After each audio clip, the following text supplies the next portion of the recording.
By mobile.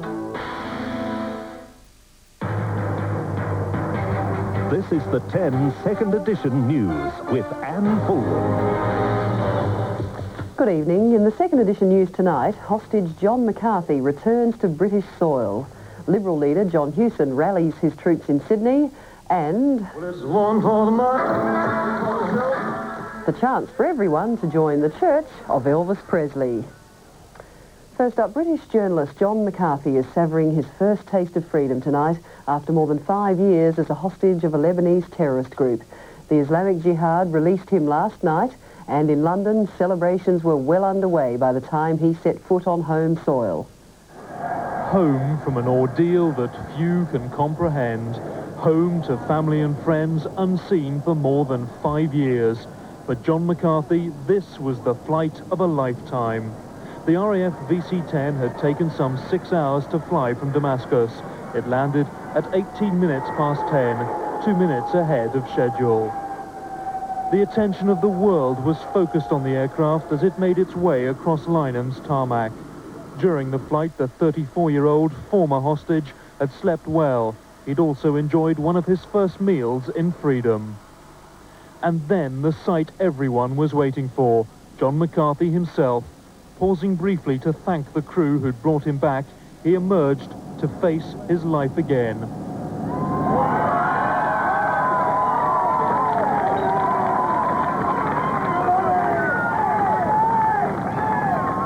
Considering what he'd been through, his condition was remarkable. With his father, Patrick, at his side, he eagerly walked down to stand again on English soil, the squalid cellars of Beirut now seeming a million miles away. He was greeted by the commander of RAF Lynham, the man responsible for organising his reception. During the flight, John McCarthy had been offered the chance to speak to the crowd and the reporters, but his priority was to head for a private reunion with the friends who'd worked so hard for his release, among them Jill Morrell. But it didn't stop him acknowledging the cheers. Also there to welcome him, the former hostage Brian Keenan, one of the few who know only too well what he must have gone through. John McCarthy has said he's anxious to present Islamic Jihad's letter to Mr. Perez de Cuellar as soon as possible. He's already hinted at its contents. I understand that the letter seeks the Secretary-General's help in arranging a release of all prisoners and hostages being held in Lebanon and for those held in Israel. The UN Secretary-General last night seemed to confirm an early meeting. I think we'll be on Sunday. On Sunday. Mr. Hogg has said there's a strong possibility that John McCarthy will meet Mr. Perez de Cuellar here in Britain within days. The UN Secretary-General is due in London on Saturday before going on to Geneva. In the meantime, John McCarthy wakes up here this morning after his first night of freedom. One of the first things he'll see will help him realise that that freedom is real. However, there is one cloud over McCarthy's release. A previously unknown terrorist group claiming to be opposed to the release of hostages has now captured a Frenchman in Beirut and says it will kill him if other Westerners are let go. The alarm was raised in West Beirut last night after the Frenchman's car was found abandoned. Jerome Leroux, who's 26 and works for the French charity Médecins du Monde, had just left his apartment when he was kidnapped. Later, a telephone call from a pro-Iranian group, the Organization for Defending Hostage Rights, condemned any deals which might be done involving the release of Westerners. Syrian troops and French embassy security guards are now searching for Leroux. It is the first kidnapping in Beirut since Briton Jackie Mann was taken 2 years ago, and it illustrates the danger still present in the city, even though the Syrian-backed government is gradually restoring order.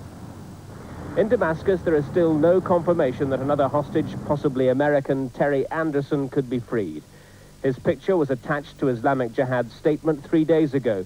Events in Beirut last night, probably the result of infighting amongst the kidnapped groups, are not an encouraging sign.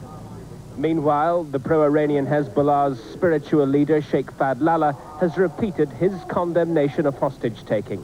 He said even the most hard line of the kidnappers wanted a way out. But there are those in Beirut who disagree with Sheikh Fadlallah, and what happened there last night clearly illustrates that.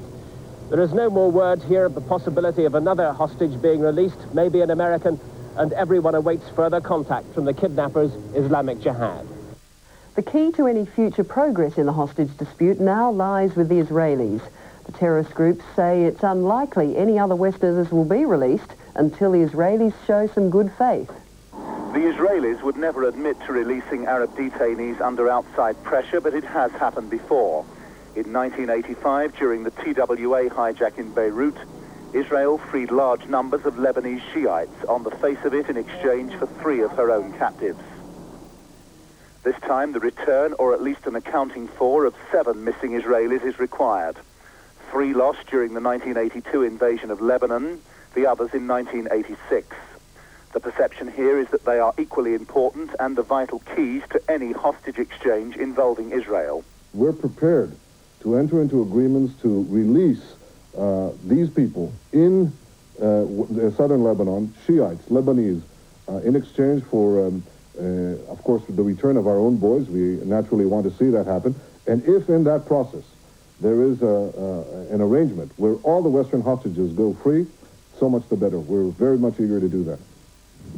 Israel and her allies hold about 375 Lebanese prisoners. Most are in Hayam prison in the Israeli-controlled area of South Lebanon, guarded by Israel's proxy militia, the South Lebanon Army. The most prominent captive is a Shiite religious figure, Sheikh Abdul Karim Obeid, seized from his home in an Israeli kidnap raid 2 years ago.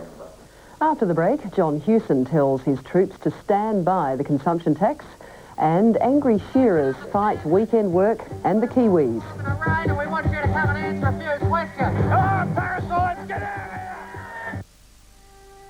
Mobil presents Dr. Hans Weisbart, Chief Designer, BMW Munich. Nun, Treibstoff kann einen Motor einfach nicht anders laufen lassen. Petrol cannot make an engine do things it has not been designed to do. Aber ein Treibstoff, der in der Lage ist, das Kraftstoffsystem von Schmutz und Ablagerung. However, a petrol capable of keeping a fuel system free of dirt and deposits lets an engine run at its very best. Now, that's what BMW wants from a petrol. That's what you should want. If you find a petrol which does that, buy it. Mobil Petrol. Isn't she beautiful? She's bigger than that now, of course. The movie ticket from my first date with Sarah, had it for years. My ANZ access card. Funny, the number and colour of my cards used to be the big thing in my life. But there's more to life than that. The ANZ access card does all your banking with one account. It gives you a good rate of interest every day and 24-hour access to your money. Oh, you know, she really has grown. Yeah, Tuesday, 50,000 service. The price, hang on, I'll tell you exactly. If we find a problem, we'll give you a ring. That muffler. Customer says you can put it on. Sorry, yeah. Yeah, well, you know those backyard boys. But we guarantee. Yep, that's for Jackaroo. Oh, we guarantee you'll love it. Not a problem. See you Tuesday.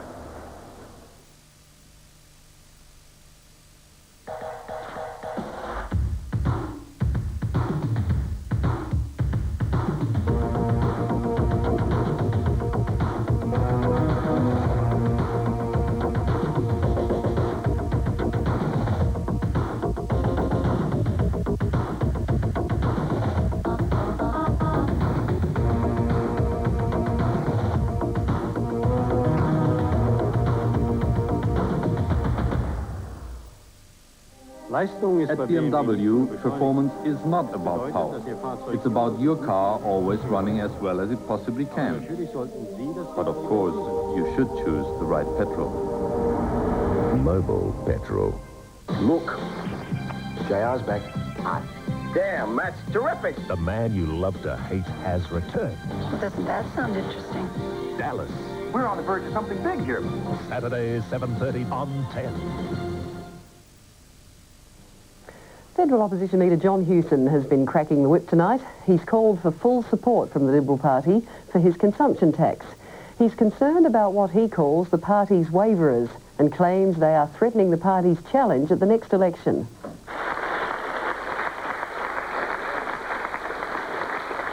A standing ovation for John Hewson at Sydney's Hilton Hotel. This is the first New South Wales State Convention of the Liberal Party since the Greiner government's near defeat in the May 25 state election. From the federal opposition leader, a warning.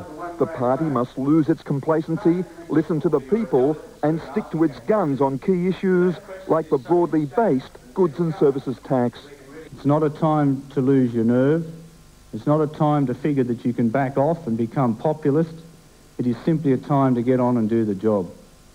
Tomorrow, the convention will debate a resolution calling for an end to the consumption tax unless it's a bipartisan policy with the ALP. But John Hewson insists it's a policy that can be sold. We are about reforming tax. We are not about introducing new taxes. We are about lowering tax. We aren't about introducing new taxes. John Hewson is set to take the consumption tax message to the Victorian State Conference tomorrow, where there's still some reservation about the policy. Paul Mullins, 10 Eyewitness News.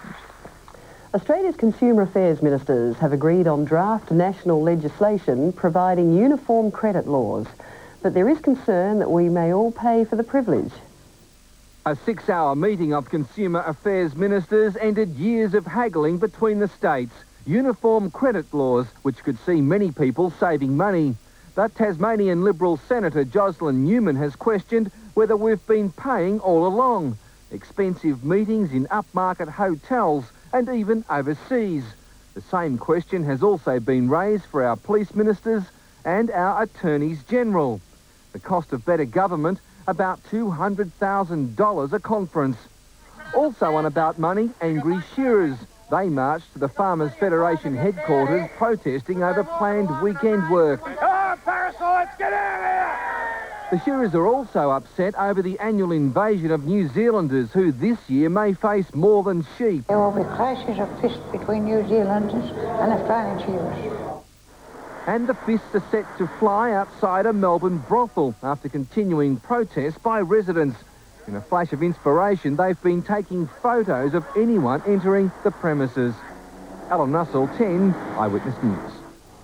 Australian building workers are upholding their tradition of being the toughest and roughest in the world. Here's the Business Review Weekly's Robert Gottliebson. When finally the new KPMG Pete Marvick house is completed in Melbourne and the accountants move in, they can look up to the ceiling sprinklers as a monument to the way Australian unions work. The builder, Bruno Grollo, was falling a little behind, so he asked the plumbers' union whether they'd work overtime to install the sprinklers in return for the normal overtime payments. The unionists came back and said, no trouble, but we want one paid day off for every hour worked, plus a $5,000 lump sum. Bruno is used to the way unions work, but even he thought this was a fraction over the odds. So during the weekend, he brought in some other members of the union who in no time had the sprinklers in. Monday morning came and the union heavies saw the sprinklers. They black-banned every one of Bruno Grollo's buildings. Bruno had to pay most of the claim, although he did extract a concession that the payments would be made if the project proceeded according to schedule. The unions had an extra laugh. They could take these sprinklers out and replace them. In Australia, we accept this as normal behaviour from our unions in the building industry. But increasingly, Australian investors are finding that when they go overseas, there's an entirely different code of conduct, which is another reason why our unemployment will stay high. And on the subject of things going wrong, the big food group Petersville incurred a loss of $19 million for the year to June 30, partly because imports have ravaged so much of its food business. In addition, it's written off about $277 million from its investment in the Adelaide Steamship Group, making the total deficit in excess of $300 million. Pacific Dunlop, which is bidding for Petersville, fell 2 cents in an overall market which was down 4.5 points. News Corporation rose 48 cents. The Australian dollar weakened to 78.17 US cents. This is Robert Gottliebson. Still ahead, the ceasefire in Yugoslavia allowing both sides to rearm.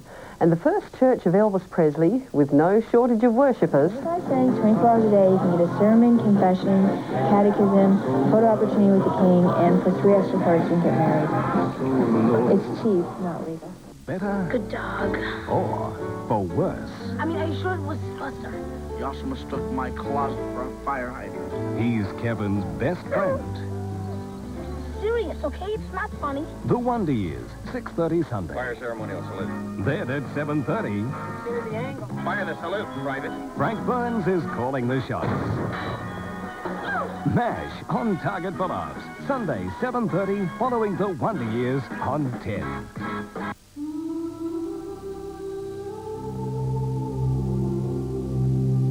To build a vehicle of power and refinement requires great perseverance.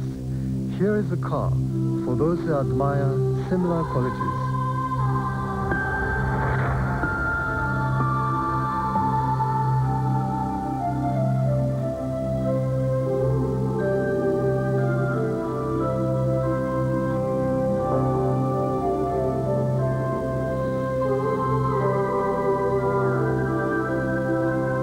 Partnership between Australia and Japan.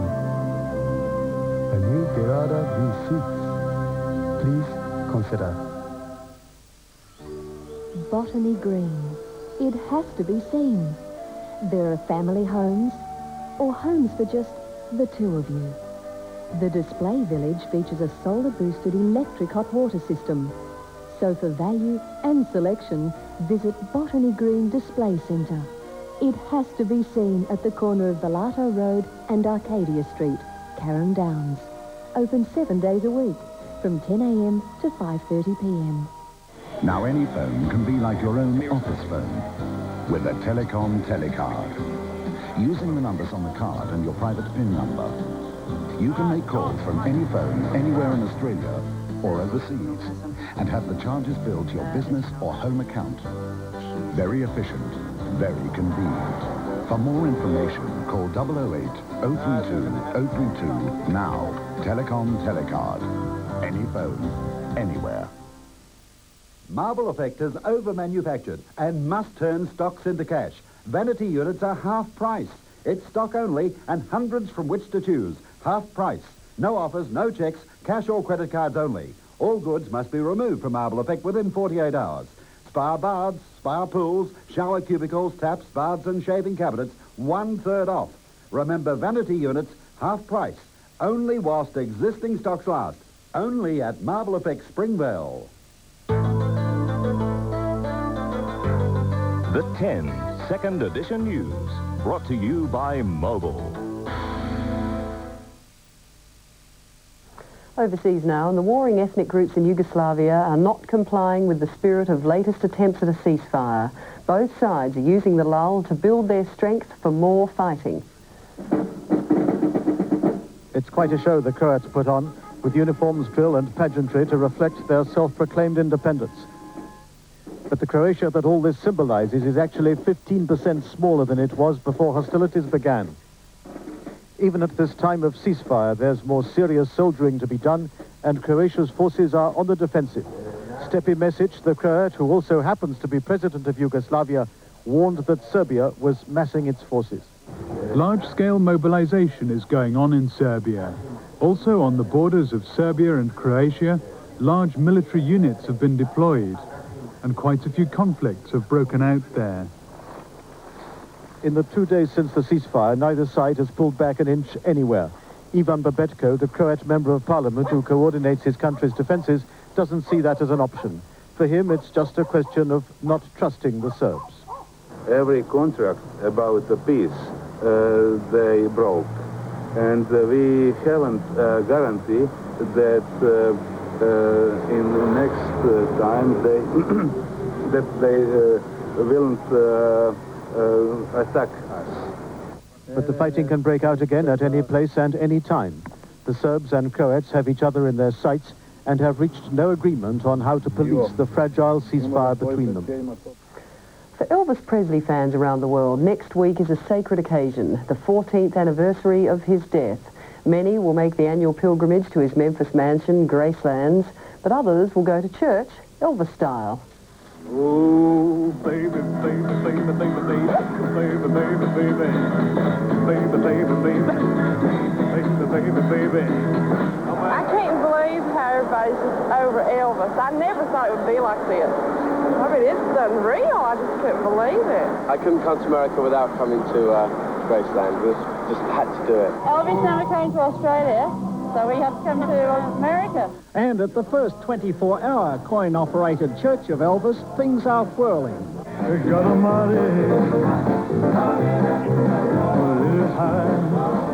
Join, gather, folks, gather. And gather they do. Let's call them Presbyterians, who experience the ultimate spiritual Elvis encounter. For 25 cents, 24 hours a day, you can get a sermon, confession, catechism, photo opportunity with the king, and for 3 extra cards, you can get married. It's cheap, not legal. Do you believe in Elvis? Yes! We'll black it up, the church is a refuge for the oddest Elvis fans. But even more interesting is the story of the lady who became the church's founder. Can't see her from across the street, folks! Come on! Stephanie Pierce is the founder of the church, but prefers to call herself the celebrity spokesperson minister. If you do come to a wedding, please don't yank the building, okay, sir? Stephanie says she gave up her lucrative job as a corporate attorney in New York, but now she answers to a different king. You saw me crying in the Elvis would probably be very proud. She can be. Ken Burslem, 10 Eyewitness News.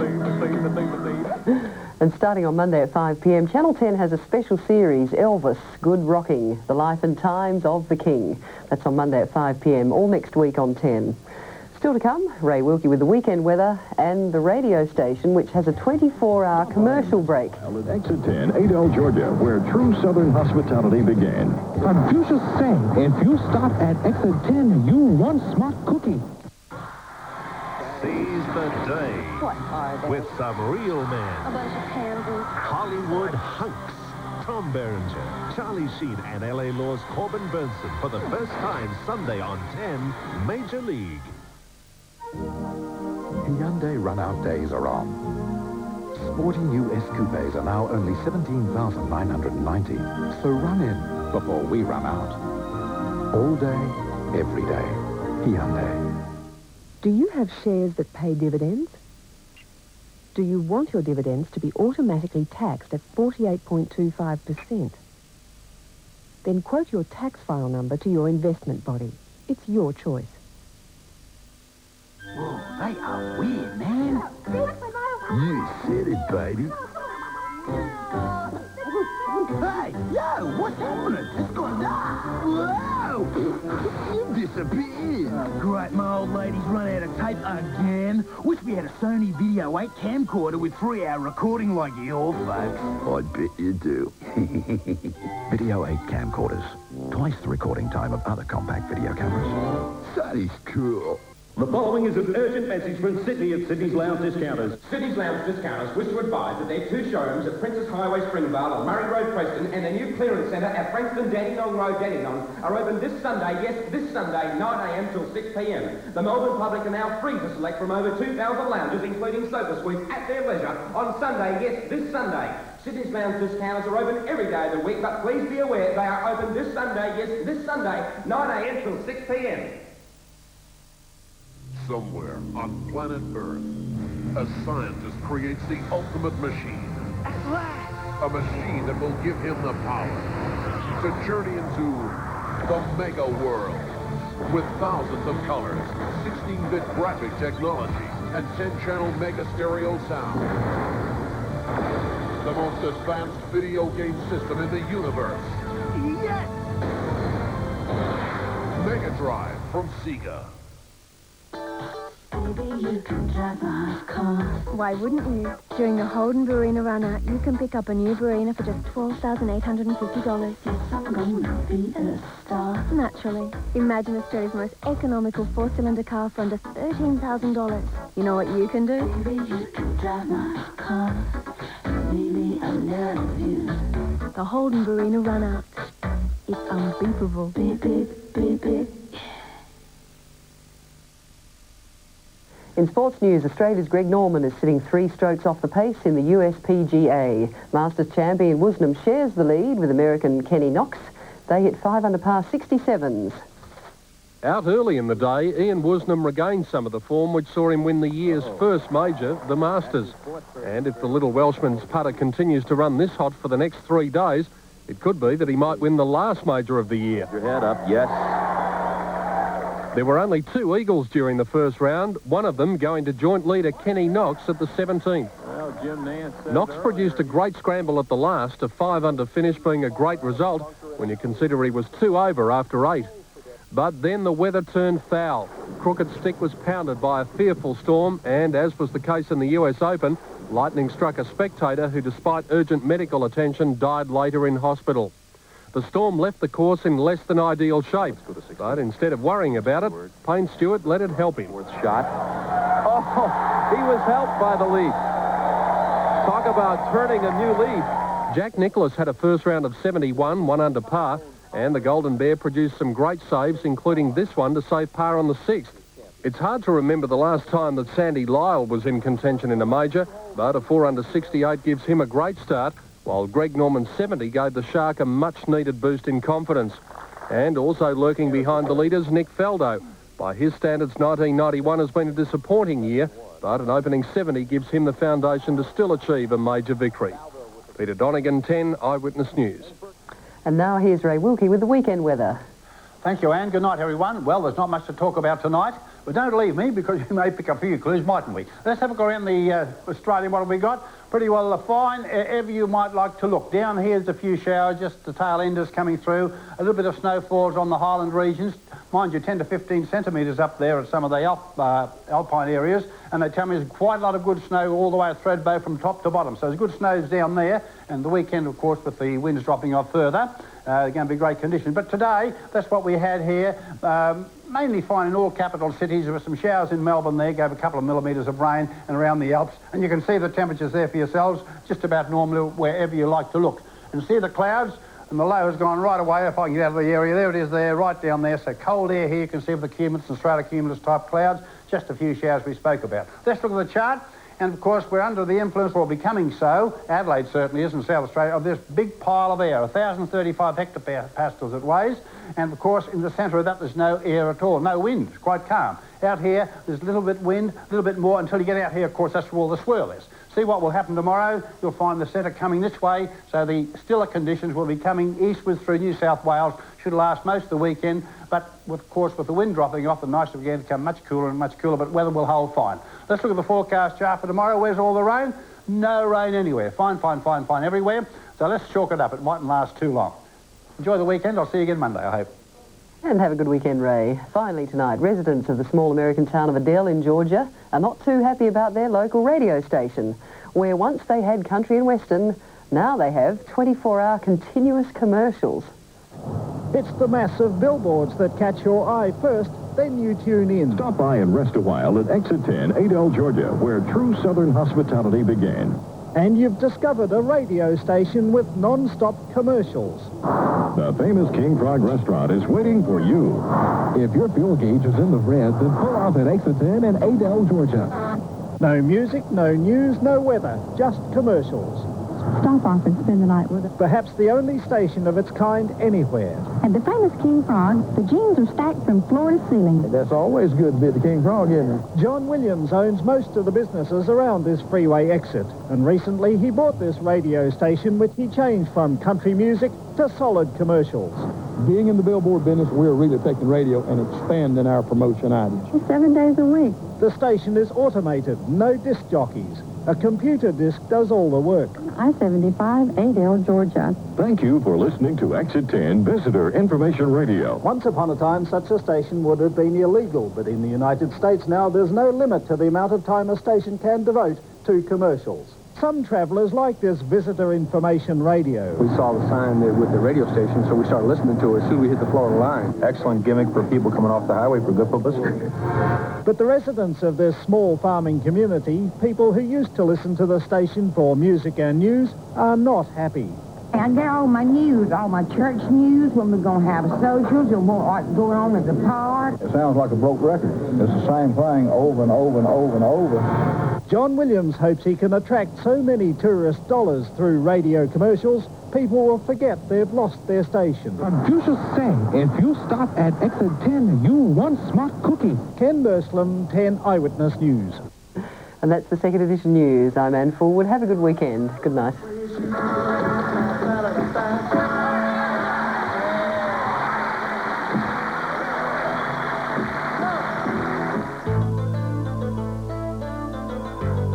The 10 second edition news, brought to you by Mobil.